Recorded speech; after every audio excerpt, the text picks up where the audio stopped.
Hey everybody, welcome back to the channel. In today's video, we're going to be talking about being love incarnate. What does being love incarnate actually mean? Okay.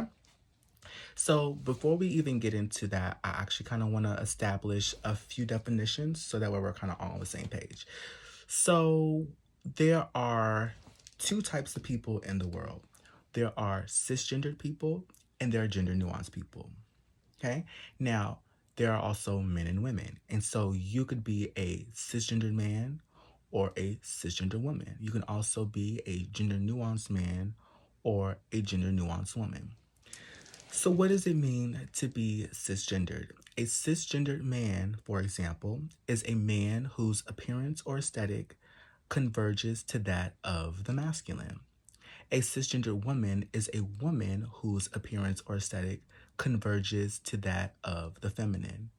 And a gender nuanced person is a person whose appearance or aesthetic bifurcates into the masculine or the feminine, but ultimately coalesce into one seamless aesthetic. That's what it means to be a gender nuanced person. So you kind of get this variegated expression of gender for gender nuanced people. So let's get back into the Tao. What is the Tao? The Tao is the interconnected whole. It represents balance and wholeness.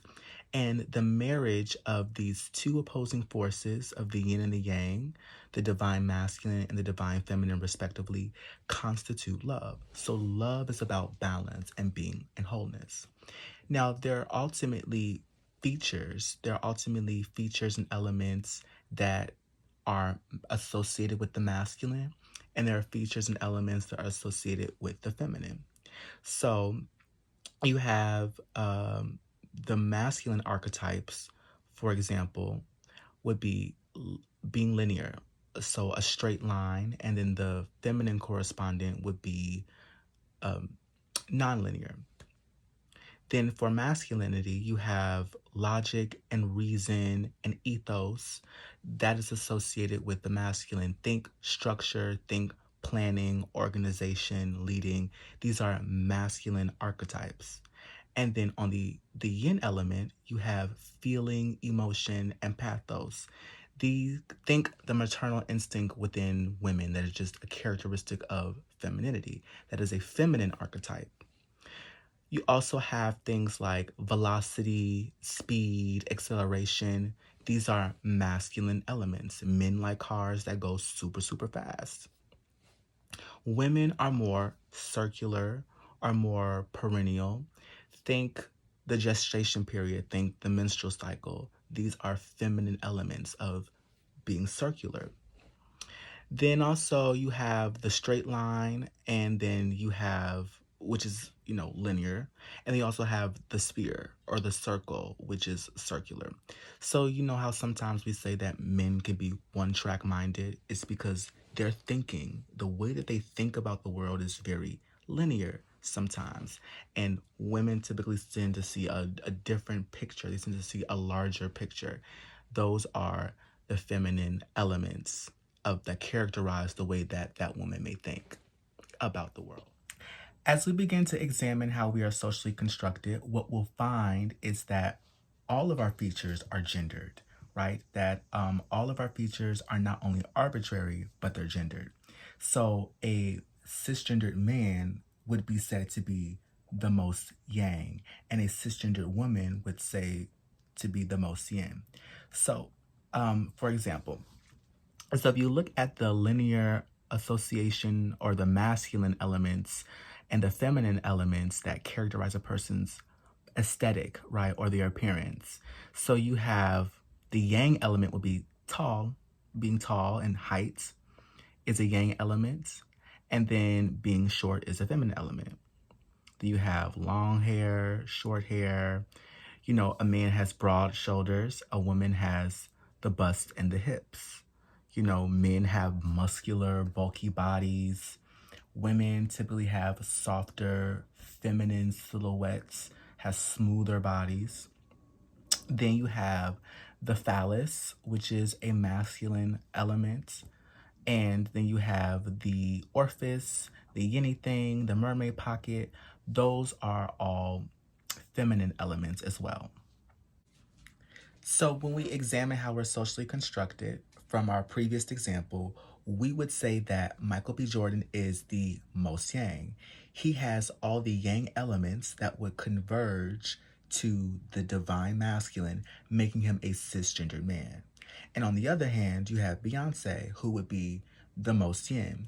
She has all the feminine elements, all the yin elements that would converge to the divine feminine.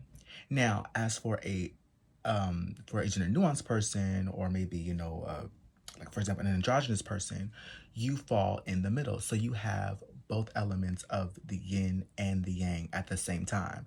You fall in the middle.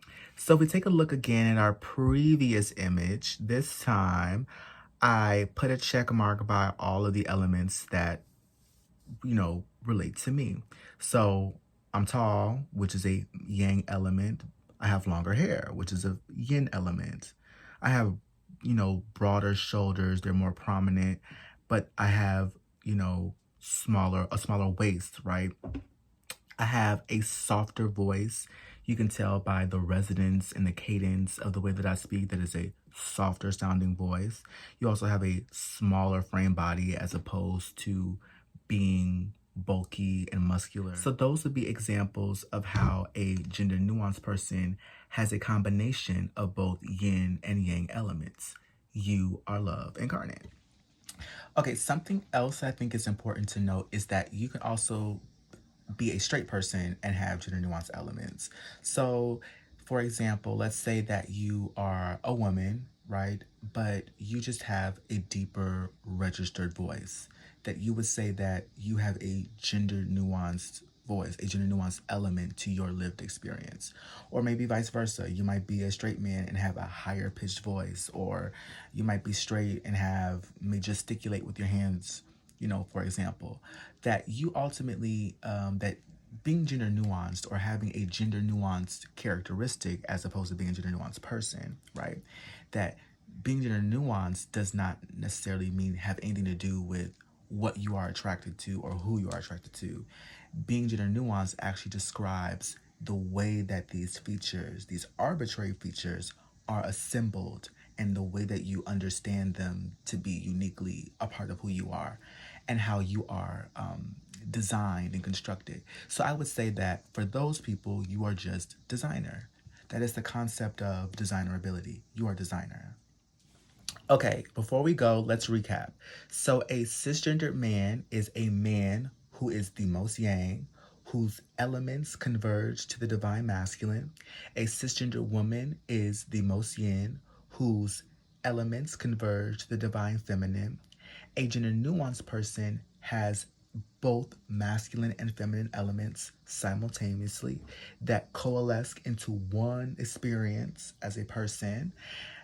You are love incarnate, that as above, so below. If God is love, you are the physical manifestation of God in the universe. You are love incarnate. You are designer, that all of these features about your experience make you designer. You are designer as a person. So I will leave you with that, and I will catch you all in our next video. See you later.